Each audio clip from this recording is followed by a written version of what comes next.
Finance Minister Ken Ofori-Atta has hinted of the introduction of an unemployment benefit program soon. The program would benefit workers who have been made redundant as a result of the COVID-19 pandemic. Speaking on PM Express Business Edition on JoyNews, the Finance Minister noted details would be outlined in the mid-year review next Thursday. And then also the issue of burden sharing. As a responsible society in which we all sort of participate in the recovery and an equitable distribution when there's things to do. So I think we as a country, seeing what we have been able to do these 6 months compared to our neighboring countries, is really to sit up and say, okay, how do we even build this resilience to be stronger?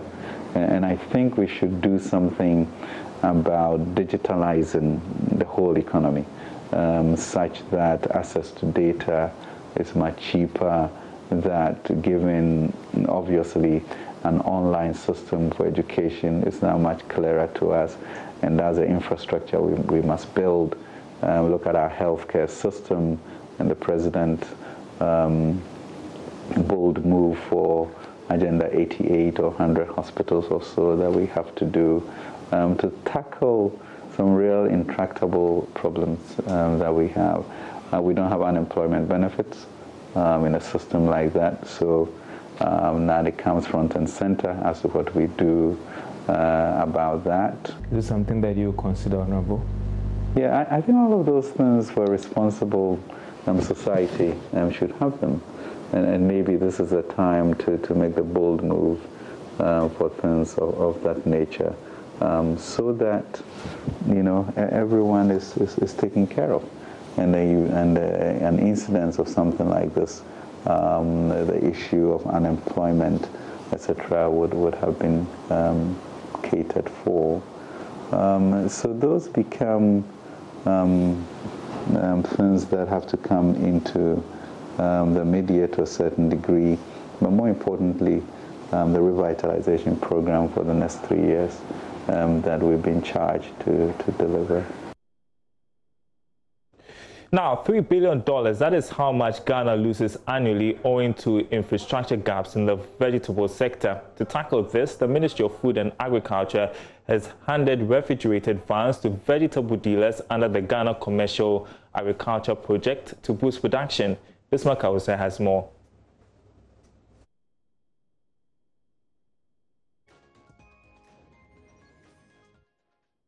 According to Dr. Owusu-Efiri-Akoto, the lack of modernized equipment coupled with poor infrastructural development for the Ghana Irrigation Development Authority has led to the sector's dwindling fortunes. Using Kenya as a case in point, the Greek minister told Joy Business vegetable production could be a good source of foreign exchange. These are people who have, it's been their business all their lives to produce vegetables. But if you look at the history of the assistance of government, it's been virtually nothing. And here is an untapped potential that we feel that with little push, they'll be able to deliver. And hence, these initiatives that you are taking for the peri-urban sector. On irrigation, at this structure. The vans, which form part of packages under the Peri-Urban Vegetable Value Chain project and the GCAP, seeks to link vegetable farmers to markets as well as stabilize their prices. BB Veggies, AB Farms, HMR and G-Fresh companies are the beneficiaries of the reefer vans. The chief executive of AB Farms, Benjamin Agbesi, spoke on behalf of the beneficiaries. Beautiful vans here are going to help the project a lot in terms of transporting the things from the farms to the warehouse and also distribute the vegetables to our retail markets. And this is not the only thing they provide for us. They also give us a cold storage in our warehouse. And also, they've expanded our warehouse in terms of safety measures and all things, everything is in place. On behalf of our company, I want to thank everybody here for the support they are giving to us. The event featured the commissioning of a new Ghana Irrigation Development Authority office building situated at Cantonment, Accra. Chief Executive Officer of GIDA, Wilson Dankwa, said the office building would provide the needed working space to boost the sector's market offering. As you probably might have heard during the Honorable Minister's speech, we used to be around the old passport office, the ministry's extension near the BEFs and DEFs area. But as all of you know, that place has been demarcated for the Marine Drive project. And so all the offices in that area are being relocated. And therefore, we had to relocate. The new GIDA office was funded by the World Bank through the Japanese government. Bismarck Awuse's report for Joy Business. Meanwhile, government through the Ghana Irrigation Development Authority has secured about 25,000 hectares of land for irrigation purposes. Currently, the sector can boast of only 13,600 hectares of lands for irrigation schemes, a situation the Food and Agriculture Minister laments is not even up to 1% of cultivable lands in the entire country. Now, speaking to Joy Business, Chief Executive of the authority, Wilson Dankwa, described the development as a major intervention. Going up and down and then training the people takes a lot of money, and that one is the bit that we need to improve on in order to be able to ensure that the facilities are put to proper use and they are maintained well. So we have achieved quite well. Totally, we have about 13,600 hectares put under irrigation. I will not say that all that area is being cropped now. That is the developed area, but due to challenges here and there, not all those areas are cropped, but you can see that in the rainy season, when rainfed is done, then almost all the area is cropped. It is in the dry season that they do irrigation and also supplementary irrigation. But because of few challenges, not all that area is cropped each time, but we have put around 13,600 hectares under irrigation, as the Honorable Minister mentioned earlier.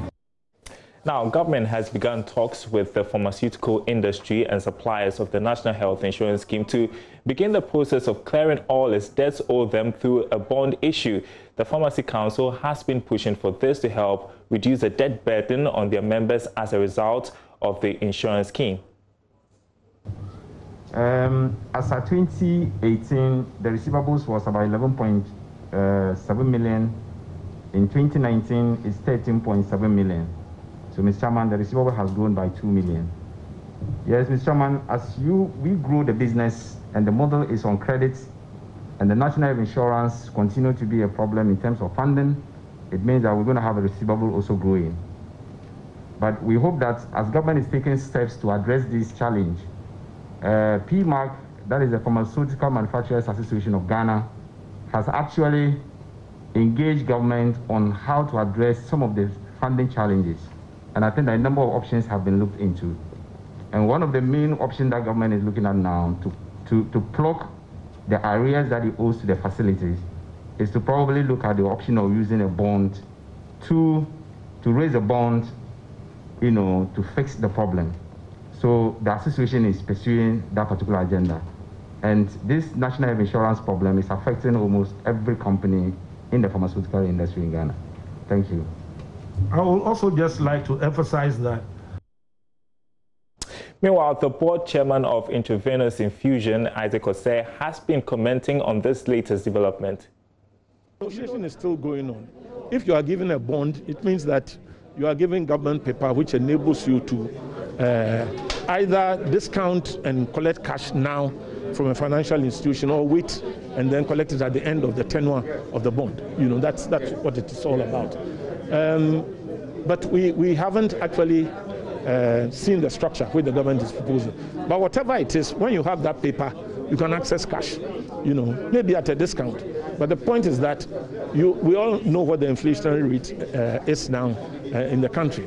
It's always better to get cash now than tomorrow. So if you have a financial instrument in the form of a bond, you can always trade it and get some cash to operate your business. And people know, that intravenous is the major industry in the Eastern Regional Capital Area. So anything negative which happens to intravenous will adversely affect the people there. Even We have, 160, 170 permanent employees, and there are other casuals coming in. The transporters depend on us. We work with Ghana Post to move some of our products, and in that sense, supporting another government institution. So Intravenous is like a community company, just there at Effigiase, not in Kofodia, but in Effigiase, and providing employment and other externalities to the people in the area. About your plans to move to other West African countries, can you elaborate on that? Well, we have done business in the past with some West African countries, including some states in Nigeria, Burkina, Mali, Togo, but that business, more or less collapsed. But now, we've seen that because we are enhancing capacity, our current capacity is more than sufficient to cater for Ghana. But we expand capacity because we are looking at the wider West African market. This is what I think government has been admonishing, all industries to do. And we are not an exception. We think that the West African market, and because of the quality of our products, we can compete, if we get our balance right and our pricing right. I think we can compete with any product from any part of the world, in the West African sub-regional market. Again, on government, there are a call on government to use security for drones to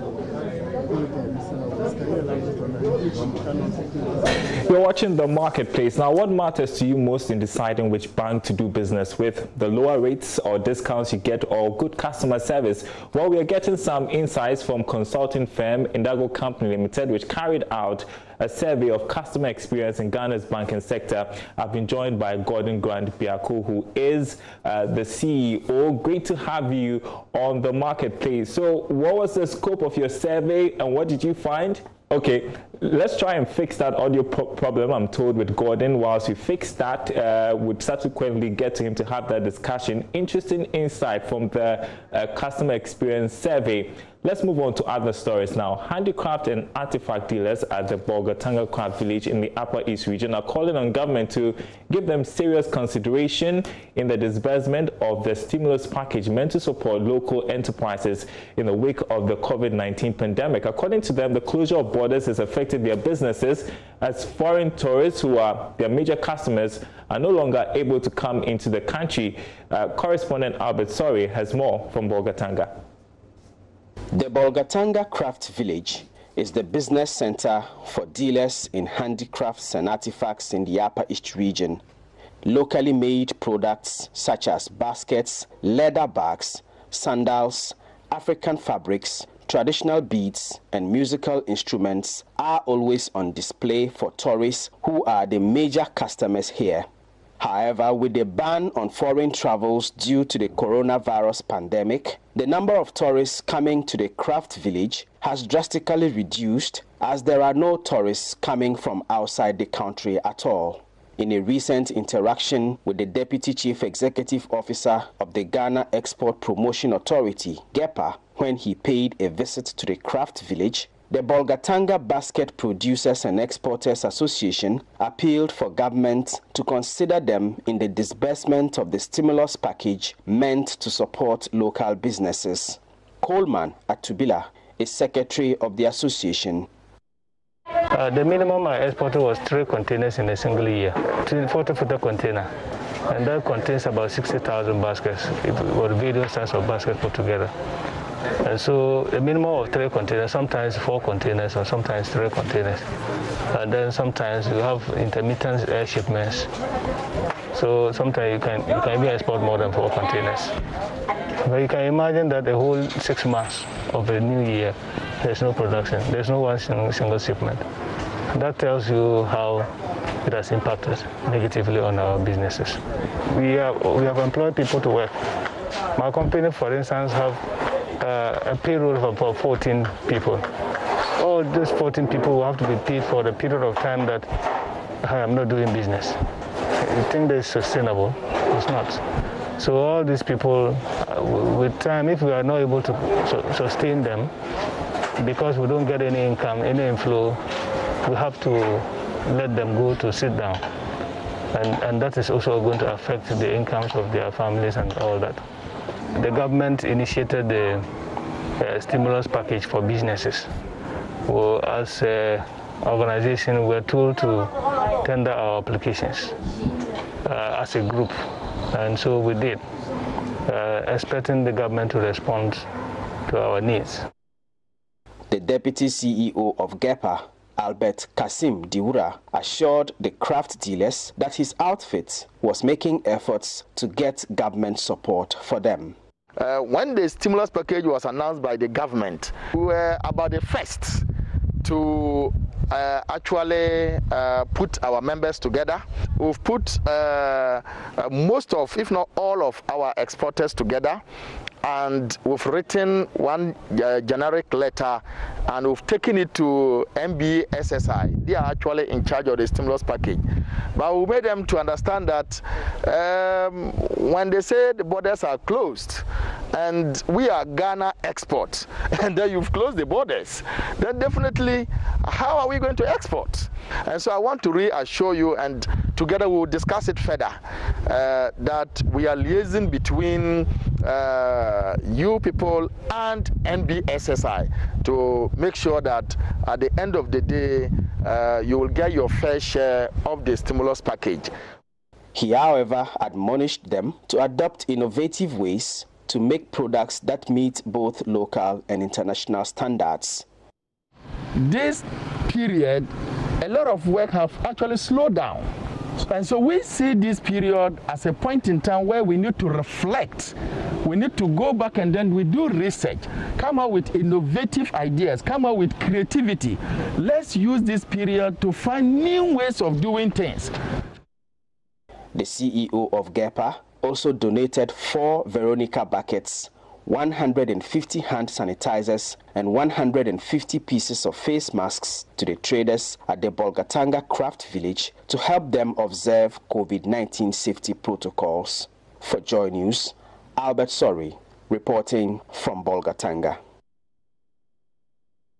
All right, so let's take you back to the conversation we wanted to have about the banking sector survey, especially to do with customer experience. I'm joined by Gordon Gwanbiako, who is the CEO of Indigo. Hopefully now we can speak because the audio issues are sorted out. Great to have you on the program. So what was the scope of your survey and what did you find? Thank you very much, Darrell. So first of all, the scope of the survey, the purpose of the survey was to get feedback from customers as to how they rate the service quality of their main bank brands in Ghana and whether they are likely to recommend the brand to friends and family and likelihood of continuing doing business with the bank. We got a sample of 1,507 in this survey. The survey was conducted in the month of June. And the results are quite intriguing, and I'll be happy to share some of these results with you. Please do. So what did you find? So one of the things we found was that generally people are more loyal to their banks, their main banks, than they are satisfied. So we got 76% of our customers being loyal to their banks, but 71% of them are satisfied. And though their satisfaction of 71% is not too bad, it's good to begin with, and the loyalty of 76% is a good score generally, the challenge you have seen is that this is not translating into customers wanting to be advocates of their bank brands. So the willingness to recommend your bank to friends or family, we are getting just about 11.7 net promoter score. That is quite low from our experience in tracking service, especially net promoter score in the region. Okay, so is it just me who is getting confused about the outcome of this survey? For instance, because I feel that I'd probably be more loyal to my bank if I was receiving some good customer service, receiving some good packages, for instance, like rewards, discounts, and all of that. Isn't that what drives loyalty? That should be, but you see, we have to bear in mind that our banking industry has actually gone through a bit of a turbulence. Whilst the challenges are coming to an end, the customers' experiences and the customers' expectations are not yet over. So, though I am not that satisfied, I don't want to change because where I am, I think they are okay. I'm assured that I'll always get my funds as and when I'll get it. Why should I go and try someone else? Our expectations are that once the turbulence is fully over, then we expect that customers that are not that satisfied will be looking for options as to where they should go next. And it's the same reason why the willingness of recommend their main bank brand is so low, because look, I don't know what will happen next. Why should I be recommending my bank to somebody? If something should happen, would that person attack me or would he look for me?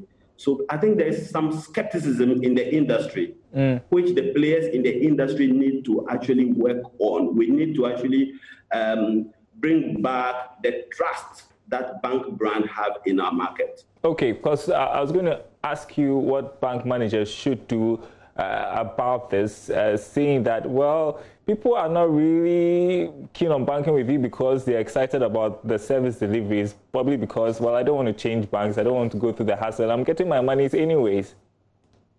So one of the things they should look at is that people will be willing to recommend you, satisfaction will be high, and they will want to continue doing business with you if your service is differentiated.